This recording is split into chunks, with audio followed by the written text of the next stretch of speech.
आणि म्हणून याची उत्तरं उद्धवजींनी द्यावीत. महाराष्ट्र उघड्या डोळ्याने पाहतोय.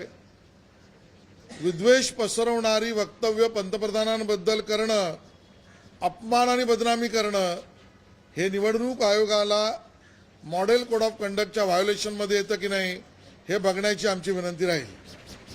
त्यावर कारवाईची अपेक्षा राहील.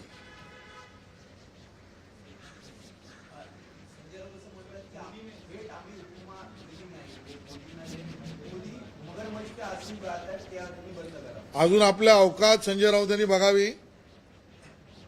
मोदीजींवर प्रश्न आणि मोदीजींना प्रश्न विचारण्याआधी संजय राऊत यांनी मोदीजींच्याच आशीर्वादाने खासदार झाले आहेत एवढी तर स्वतःची अवकात आहे की नाही ते बघावं. आणि म्हणून या विषयामध्ये निवडणूक आयोगाकडून आमच्या अपेक्षा आहेत.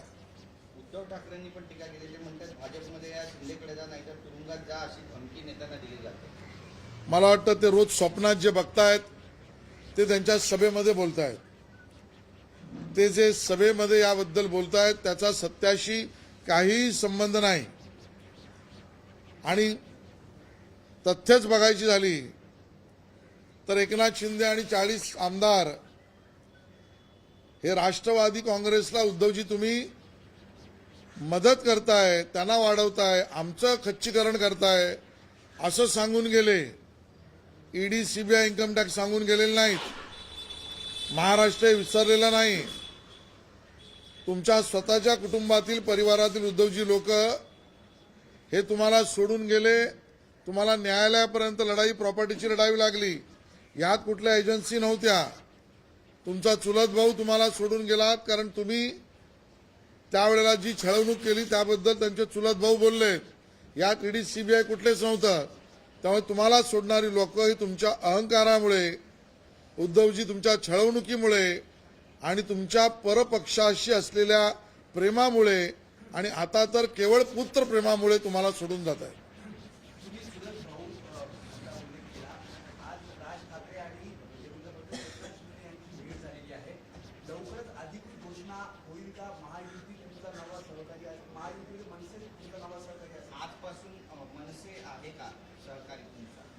तिन्ही नेते भेटले. हा राजकीय सुसंस्कृतपणा आहे. आम्ही भेटल्यावर त्यांच्या पोटात विरोधकांच्या दुखण्याचं कारण काय? तिन्ही पक्ष एकत्र भेटून चर्चा केली तर उभाटा सेनेची बोलती बंद होण्याचं कारण काय? आणि त्यामुळे हे चिंतन आहे. या मंथन आणि चिंतनामधून अमृतच बाहेर निघेल जे महाराष्ट्र हिताचं असेल.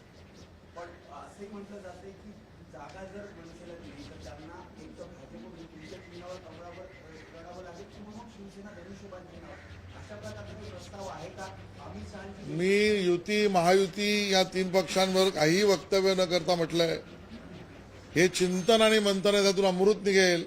अमृत सर्व पक्षांना आणि महाराष्ट्राला, सर्व पक्षाला म्हणजे महायुतीतल्या सर्व पक्षांना आणि महाराष्ट्राला गोडच ठरेल.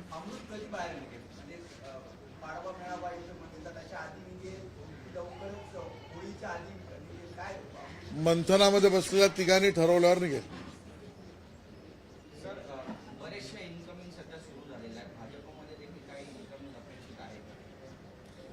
भारतीय जनता पक्षामध्ये बूथ स्तरापासून मोठ्या प्रमाणामध्ये ज्यांना मोदीजींच्या नेतृत्वावर, विकासाच्या गतीवर आणि मोदीजींबरोबर 140 कोटी भारतीयांचं जे विकसित भारताचं स्वप्न आहे ते पूर्ण करण्याची इच्छा असलेल्या सगळ्यांचा पक्षप्रवेश मोठ्या प्रमाणात होतोय. नेते येतील, कार्यकर्ते येतील.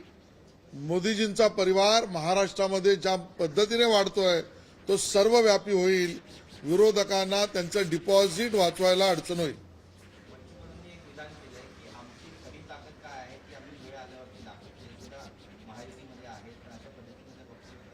त्यावर मी काही भाष्य करणार नाही.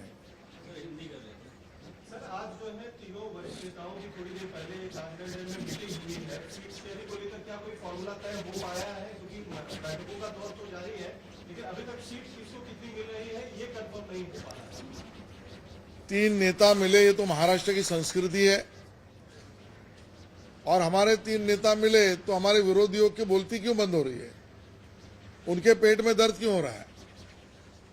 और तीनों नेता अगर बैठ के चर्चा कर रहे हैं तो ये मंथन है।